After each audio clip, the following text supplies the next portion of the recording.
आज सबकी नजरें देश की सर्वोच्च अदालत सुप्रीम कोर्ट पर टिकी हुई हैं, जहां पर अयोध्या मामले की सुनवाई शुरू हो चुकी है। 5 जजों की संवैधानिक बेंच को ये मसला सौंपा गया है और आज ये कोर्ट में तय होगा कि क्या इस मामले की रोज सुनवाई होगी या नहीं। 5 जजों की बेंच सुनवाई कर रही है। तो सुप्रीम कोर्ट में अयोध्या विवाद पर चीफ जस्टिस रंजन गोगोई की 5 जजों की संवैधानिक बेंच में सुनवाई शुरू हो गई है। इलाहाबाद हाईकोर्ट के सितंबर 2010 के फैसले के खिलाफ दायर 14 अपीलों पर यह बेंच सुनवाई कर रही है। Chief justice Gogoi, justice S A Bobde, justice N V. Ramana, justice U Lalit और जस्टिस डी.वाई. चंद्रचूड़ की बेंच आज ये तय करेगी कि इस मामले में रोजाना सुनवाई होनी चाहिए या नहीं। अयोध्या विवाद को लेकर 3 पक्षकार निर्मोही अखाड़ा, बाबरी मस्जिद एक्शन कमेटी और खुद रामलला जमीन पर मालिकाना हक जता रहे हैं।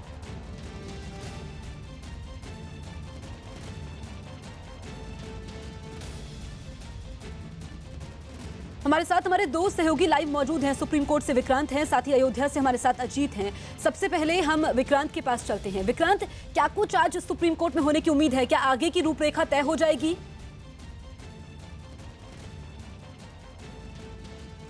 देखिए, इस समय चीफ जस्टिस अपना आदेश लिखवा रहे हैं, लेकिन जिस समय सुनवाई शुरू हुई, क्योंकि आज कोर्ट ने साफ कर दिया कि आज के कोर्ट की नियमित सुनवाई नहीं थी, बल्कि ये केवल तय होना था कि कब से इस मामले की सुनवाई होगी। लेकिन उससे पहले ही कोर्ट में ये बहस शुरू हुई और कहा गया कोर्ट में कि इस मामले में जस्टिस यू ललित थे, वो पहले भी एक कल्याण सिंह की तरफ से 1994 में एक क्रिमिनल केस में पेश हो चुके हैं। कोर्ट को ये बात बताते हुए राजीव धवन ने यह भी कहा कि उन्हें हालांकि इस बात से कोई आपत्ति नहीं है, लेकिन वो चाहते थे कि ये बात कोर्ट के संज्ञान में आए कि यू ललित इस केस से पहले से जुड़े हुए हैं और 1994 में एक क्रिमिनल केस की सुनवाई के दौरान वो कल्याण सिंह के लिए पेश हुए थे। इसके अलावा असलम भूरे की एक याचिका के मामले में भी वो कोर्ट में बतौर वकील पेश हो चुके हैं।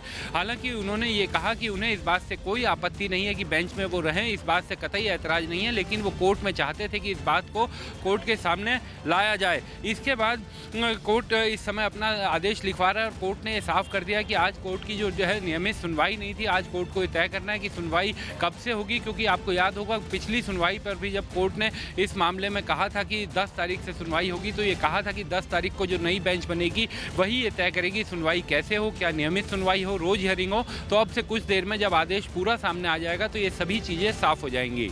बिल्कुल विक्रांत, तो अहम जानकारी आप हमें बता रहे हैं कि आज से जो है ये तय होगा कि आगे की रूपरेखा तो तय होगी, लेकिन इसमें ये साफ तौर पर कहा गया है कि सुनवाई शुरू नहीं हो रही है। आप हमारे साथ बने रहिए। हमारे साथ अजीत हमारे सहयोगी अयोध्या से जुड़े हुए हैं। अजीत, जिस अयोध्या को लेकर पूरे देश में सियासत गर्म है, वहां का माहौल कैसा है? बिल्कुल जसप्रीत, अगर अयोध्या की बात करें तो यहाँ सभी लोग यही चाहते हैं और सभी यही कह रहे हैं, चाहे हिंदू पक्षकार हो, मुस्लिम पक्षकार हो, आम लोग हों, यहाँ तक कि विश्व हिंदू परिषद भी यही कह रहा है कि अदालत अब डे बाई डे सुनवाई करे। और हम प्रधानमंत्री के जो बयान से इत्तेफाक नहीं रखते, संत समाज और हिंदू समाज यही चाहता है कि डे बाई डे सुनवाई हो और उस पूरे मामले पर फैसला है, क्योंकि लगातार जो विवाद हो रहा है अयोध्या में वो बंद होना चाहिए। हमारे साथ मौजूद भी हैं प्रांतीय मीडिया प्रभारी शरद शर्मा विश्व हिंदू परिषद के। क्या लगता है आपको, अब सुनवाई शुरू होगी और उसकी बाकायदा आज ये तय हो जाएगा कि रूपरेखा क्या होगी? देखिए, आज अभी मुझे जो जानकारी मिली कि अब अगली बेंच गठित होगी, तो ये तो एक सीधे तारीख पर तारीख पड़ती जा रही है, जिससे जो है हिंदू समाज काफ़ी व्यथित है और दुखी है। और अब अगर ये नियमित सुनवाई होती तो इसका समाधान हो जाता। 2010 में जो उच्च न्यायालय का निर्णय आया उसके उपरांत 8 वर्ष व्यतीत हो गए और आज फिर वही यथास्थिति उत्पन्न हो गई। मैं समझता हूं कि आने वाले दिनों में अगर इसकी नियमित सुनवाई होती है तो इसका निर्णय भी आएगा, और निर्णय आएगा तो हिंदू समाज जो इतने वर्षों से संघर्ष करता आ रहा है, लगातार 1528 से वहां पर मांग करता आ रहा है कि भव्य और दिव्य मंदिर का निर्माण होना चाहिए।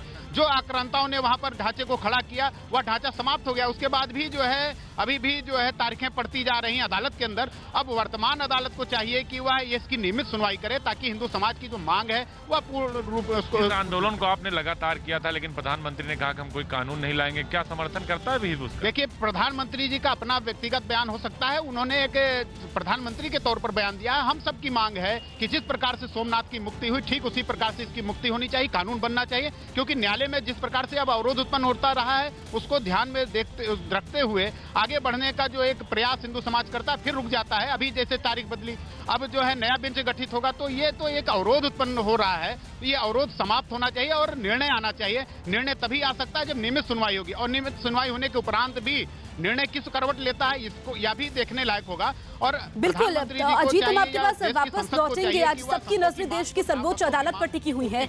विक्रांत हमारे सहयोगी सुप्रीम कोर्ट से लगातार हमारे साथ बने हुए हैं। विक्रांत, आपने बहुत महत्वपूर्ण जानकारी दी थी कि ये संकेत मिल रहा है कि आज से सुनवाई शुरू नहीं हो रही है, लेकिन हम थोड़ा पीछे लौटते हैं। जिस तरीके से संवैधानिक बेंच का गठन किया गया है, आमतौर पर भूमि विवाद में इस संवैधानिक बेंच का गठन नहीं होता है। और अपडेट भी हम बता दें कि अब जो है इस मसले पर आपको बता दें कि जी विक्रांत, क्या नई जानकारी आप हमें देना चाहते हैं? आप बताइए पहले।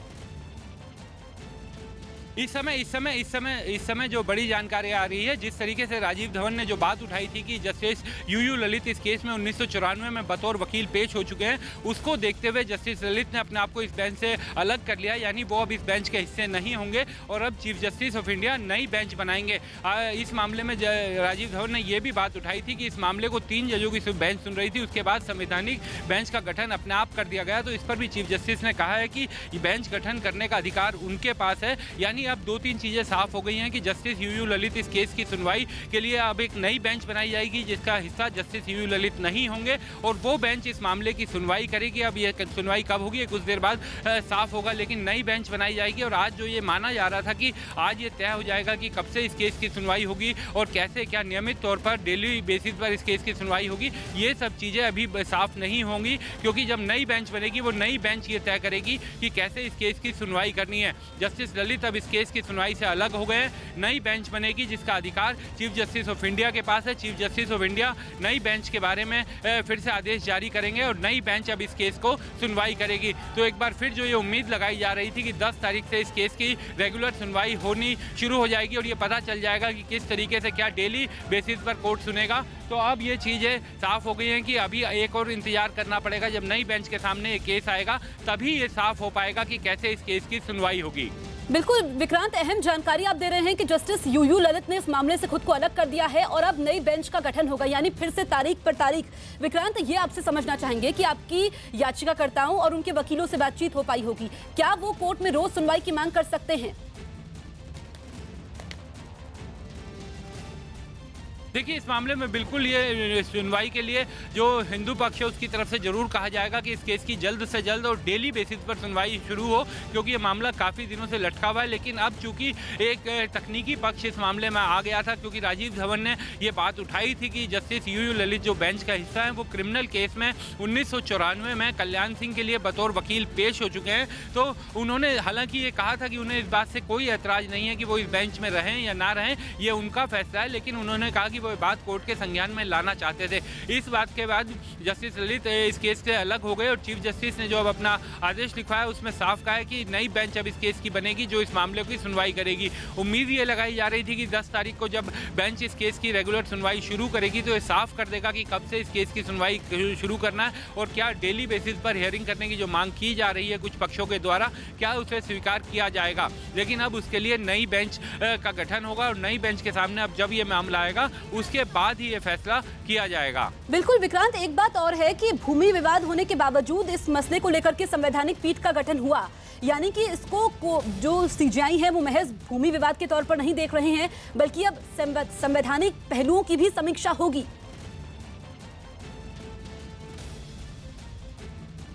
देखिए, इस समय एक और मैं अहम जानकारी आपको देना चाहूँगा कि 29 जनवरी इस मामले की अगली सुनवाई के लिए तय कर दिया गया है। साथ ही सुप्रीम कोर्ट ने इस मामले में, क्योंकि कई भाषाओं से अंग्रेजी में अनुवाद हुआ है, जो दस्तावेज हैं काफ़ी ज़्यादा संख्या में उनके दस्तावेजों की संख्या है, तो सुप्रीम कोर्ट ने रजिस्ट्री को भी कहा है कि वो सभी दस्तावेजों को सुनवाई के लिए तैयार करे और 29 जनवरी तक रजिस्ट्री को कहा गया है कि वो अपने सभी दस्तावेज जो इस केस से मुतल्लिक हैं उनको कोर्ट में पेश करे। तो इस केस की अब अगली सुनवाई 29 जनवरी को शुरू होगी। ये एक नई जानकारी आ रही है और उससे पहले एक नई बेंच का गठन होगा, क्योंकि जस्टिस यूयू ललित इस केस की सुनवाई से स्वयं को अलग कर चुके हैं। बिल्कुल विक्रांत, अहम जानकारी आप दे रहे हैं कि 29 जनवरी को इस मामले में अगली सुनवाई होगी, तो क्या ये माना जाए जो नई बेंच का गठन होना है वो भी 29 तारीख को ही पता चलेगा या उससे पहले तस्वीर साफ हो जाएगी?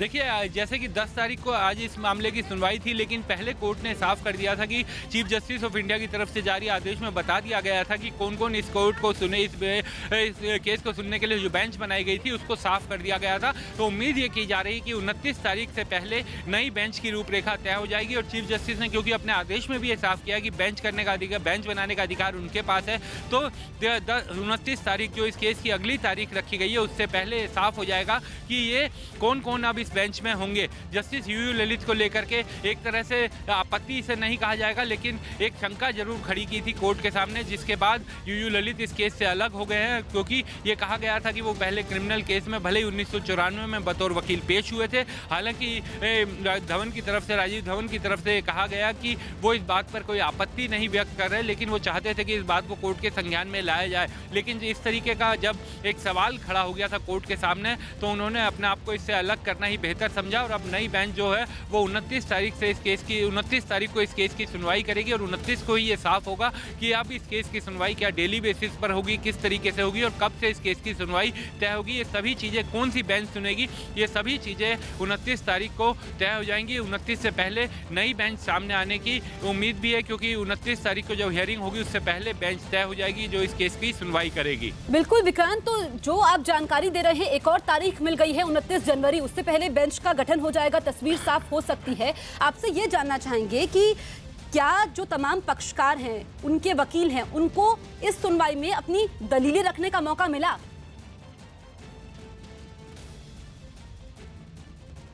देखिए आज जो है दो पक्षों की तरफ से पहले जो है राजीव धवन ने थोड़ी सी बात की, उसके बाद हरीश साल्वे ने एक बड़ी बात की, लेकिन एक और बड़ी जानकारी जो इस समय मैं दे दूं कि इस केस की सुनवाई संविधान पीठ ही करेगा। ये भी कोर्ट ने साफ कर दिया है कि इस केस की सुनवाई कॉन्स्टिट्यूशनल बेंच ही करेगी, क्योंकि आज इस बात पर भी ये एक तरह से सवाल खड़ा किया था कि पहले जब इस मामले को 3 जजेस की बेंच सुन रही थी तो आखिर इसके लिए 5 जजेस की कॉन्स्टिट्यूशनल बेंच बनाने की क्या ज़रूरत थी। लेकिन कोर्ट ने अब ये साफ कर दिया है कि संवैधानिक बेंच इस केस की सुनवाई करेगी।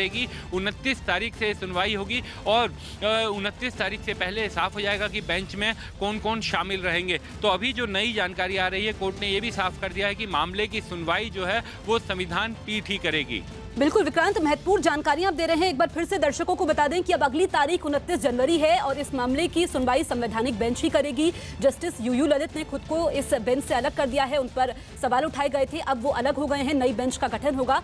तो जो आप विक्रांत जानकारी दे रहे हैं कि पार्टी चाह रही हैं कि वो मैटर जो है वो अपने हिसाब से जो भी हो, उन्होंने ऑब्जेक्शन किया है बेंच के कॉम्पोजिशन के लिए जिसमें मैटर एडजेंट। लेकिन आज सुनवाई के दौरान राजीव धवन ने यह भी कहा था कि उन्होंने सीधे तौर पर नहीं कहा कि यूयू ललित हटे। सीधे तौर पर नहीं कहा, पर उन्होंने वो पॉइंट आउट किया जिसमें जस्टिस ललित ने कहा कि मैं इस मामले को अब फर्दर नहीं सुनूंगा। जजेस के बीच में आपस में सलाह मशवरा भी हुआ था इसी चीज को लेकर के। हाँ, सलाह मशवरा हुआ था और जस्टिस ललित ने डिसाइड किया कि वो मैटर को फर्दर नहीं सुनेगा। 29 तारीख को क्या होगा, एक नई बेंच फिर से नई बेंच बनेगी और कोर्ट ने ये भी डायरेक्ट किया रजिस्ट्री को कि वो मैटर जो ट्रांसलेशन अभी भी पेंडिंग है उसको कंप्लीट करे। इसका क्या मतलब है, ये जो डॉक्यूमेंट्स रजिस्ट्री से मांगे गए हैं उसका क्या मतलब हुआ? क्योंकि 15 ट्रैक में सील रिकॉर्ड है तो कोर्ट खुद चेक करना चाहती है कि क्या ट्रांसलेशन हुआ है कि क्या नहीं हुआ। तो एक और नई तारीख, जैसा कि विष्णु शंकर जैन विक्रांत हम सुन रहे थे और जैसा कि हम चर्चा भी कर रहे थे कि जस्टिस यूयू ललित ने खुद को अलग कर दिया है, लेकिन फिर से संवैधानिक पीठ इस मामले की सुनवाई करेगी, इस मामले को देखेगी। यानी कि एक बात तो साफ है विक्रांत कि अदालत इस मसले को महज भूमि विवाद के तौर पर नहीं देख रही है, संवैधानिक पहलुओं की भी समीक्षा होगी। देखिए जिस तरीके से कोर्ट ने साफ कर दिया है कि कॉन्स्टिट्यूशनल बेंच ही सुनेगी, क्योंकि आज भी कोर्ट के सामने पक्ष लाया गया था कि 3 जजेस की बेंच इस मामले को सुन रही थी और ऐसा कोई आदेश उस बेंच ने जारी नहीं किया था जिसके बाद इसकी ज़रूरत आन पड़े। लेकिन चीफ जस्टिस ने साफ कर दिया अपने आदेश में कि कॉन्स्टिट्यूशनल बेंच ही इस मामले को सुनेगी। लेकिन जो एक बड़ा आज विवाद उसे कहा जाएगा कि भले ही उन्होंने सवाल नहीं उठाए थे, लेकिन कोर्ट के सामने राजीव धवन ने लेकिन ये ज़रूर कह दिया था कि वो तथ्य सामने लाना चाहते हैं कि जस्टिस यूयू ललित 1994 में कल्याण सिंह के लिए एक केस में पेश हो चुके हैं, तो वो एक कोर्ट के संज्ञान में लाना चाहते हैं। हालांकि उन्होंने ये नहीं कहा था, मांग नहीं की थी कि वो अपने आप को इस केस से अलग कर लें, लेकिन उसके बाद बेंच में आपस में सलाह मशवरा हुआ और जस्टिस ललित ने खुद को इस केस से अलग करने का फैसला किया। आमतौर पर इस तरीके का मामला सामने आने पर जजेस अपने आप को अलग करते हैं, क्योंकि ताकि कोई सवाल ना उठे उन पर, और इसी कारण वो अलग हो गए। और अब 29 तारीख तक रजिस्ट्री को भी आदेश दिया है कि आप सभी दस्तावेजों को तैयार रखें। 29 तारीख को नई बेंच इस मामले की सुनवाई सुनवाई करेगी। कोर्ट ने साफ कर दिया है कि कॉन्स्टिट्यूशनल बेंच ही इस केस को सुनेगी और 29 तारीख को ही ये साफ होगा कि बेंच किस तरीके से, यानी जो डेली बेसिस पे रोज सुनवाई करने की जो मांग की जा रही है, क्या उससे कोर्ट सहमत होगी। ये सभी चीज़ें अब 29 तारीख को ही तय होंगी। तो 29 तारीख से पहले चीफ जस्टिस जो है इस मामले में जो बेंच नहीं सुनेगी उसकी घोषणा भी करेंगे, यानी उसका आदेश जारी करेंगे और 29 तारीख से साफ हो जाएगा कि बेंच इस केस को कब से और कब तक, कब किस तरीके से, क्या डेली बेसिस पर सुनेगी। ये सभी चीज़ें 29 तारीख को अगली हेयरिंग पर साफ होगी। बिल्कुल विक्रांत, तो एक और तारीख मिल गई है 29 तारीख को। अब आगे की रूपरेखा तय होगी और अपडेट आपको दे दें कि जस्टिस यूयू ललित ने इस क्या आगे अब इसके बाद दोबारा भी बेंच का गठित होगा क्या आगे? Yes. 29th is the next date of hearing. On that, the reconstituted bench will be there to hear this matter. अगली तारीख जो होगी वो 29 जनवरी की फिक्स की गई है। 29 जनवरी को जो रिकॉन्स्टिट्यूटेड कॉन्स्टिट्यूशन बेंच होगी वो इस मामले की सुनवाई करेगी और मुस्लिम पक्ष के जो वकील हैं उनकी यही कोशिश रही है शुरू से कि इस मामले की सुनवाई को जितना हो सके टाला जाए और उसी आड़ में आज उन्होंने फिर एक टेक्निकल ग्राउंड जो कि 1.5 वर्ष पहले भी उन्होंने उठाया था, उस सारे प्रॉब्लम ट्रांसलेशन के ऊपर भी कोर्ट ने ट्रांसलेशन के ऊपर कोर्ट ने कहा कि जो ठीक है आप चाहते हैं कि दूसरा ट्रांसलेशन हो, तो कोर्ट ने डायरेक्शन दिया रजिस्ट्री को सारे